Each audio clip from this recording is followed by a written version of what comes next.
So the other day I said I was going to give a quick tour of where Four Brewers records. This is the room. Um, it's a pretty small room. We all four fit in here kind of tight. And when we have guests, it's really tight. It gets kind of hot in here. But it's a small room that I would normally not do anything else with. So, yeah. So we walk in. First thing we got here is the fridge. There's obviously beer in there. This right here is a blanket I bought from IKEA that has holes in it. I used it for a green screen on a couple videos when I was doing Noober Thursday stuff, and now it's just here for noise dampening, and there's a closet behind there, so I just open that up and I can get in the closet. Right here is an iMac from 2006. The only thing this computer does is serve the live audio stream. And it serves it well because that's all it does. I have no other use for it. That's the router I have. Soundproofing on the walls. Obviously, this is our Four Brewers banner thing here. This is a Stone Woot Stout poster. This is the table where we record. There are 6 mics on this table. 3 of them are heel mics, PR30s, I believe. This mic right here, Jason's mic, I'm not sure what that is. I think it's an Audio Technica mic. And then these mics right here,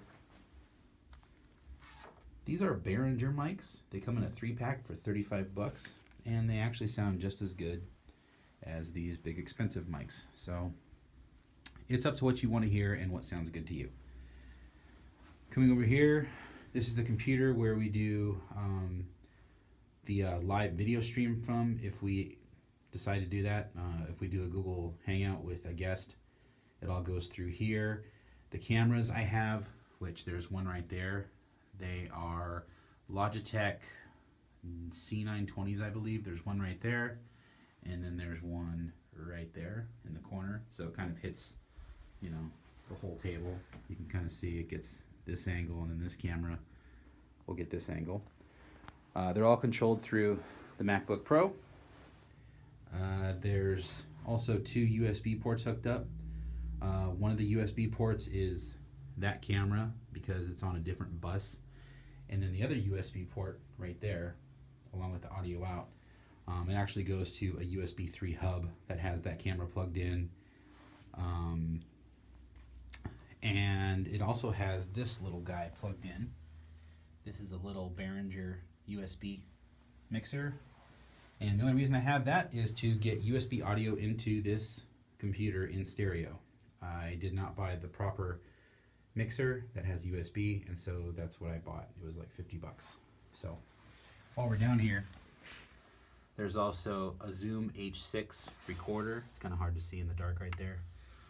That's where we record all the main audio. Everything gets recorded right there, and the nice thing about that is it's independent from everything as far as the computer goes. So if the computer crashes like it did on our last session, the audio stays intact and it won't go anywhere. So that's nice to have. Going to the board, this is a Behringer Eurorack UB222FX Pro board. I don't think they sell it anymore. The version they sell now has USB. It's like $250. I recommend it. The reason I got this is because it has 8 insert points. The inserts are back here, these right here. And what those do is they take the signal before it comes to the fader. So it takes the mic, sends it out, and then brings it back in to the fader. So this whole channel right here, that's channel 1. This is the fader. This is the pan, which is right and left. These are your different outs: auxiliary 1, 2, 3, and effects. Your EQ, your gain, and then a low cut thing. So basically what that does is it takes the signal from the mic, and the way I have it set up is it goes down here to these Behringer compressors. These are all set up the way I want them to sound. The cool thing about these compressors is they have a noise gate. So when someone stops talking, it basically shuts off their mic so it doesn't pick up extra noise in the room. So it comes out of the compressor, goes back up to the board, goes through the EQ and everything else, and that's what you hear. So the other thing I got down here is it's this thing, if I can get my finger in the shot, right there at the bottom. That's a headphone amp. So all the headphones are plugged into there. It has 8 channels. I'm only using 6 because we have 6 mics. So thing on the top is a power conditioner that's basically got all the plugs I need for everything, and it filters out any noise that's on the power lines. And that's pretty much it for that. I use let's see, 3 of the outputs for the auxiliary channels.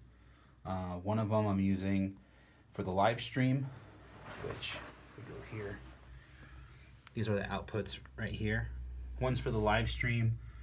Where's the other one going? One's for something else.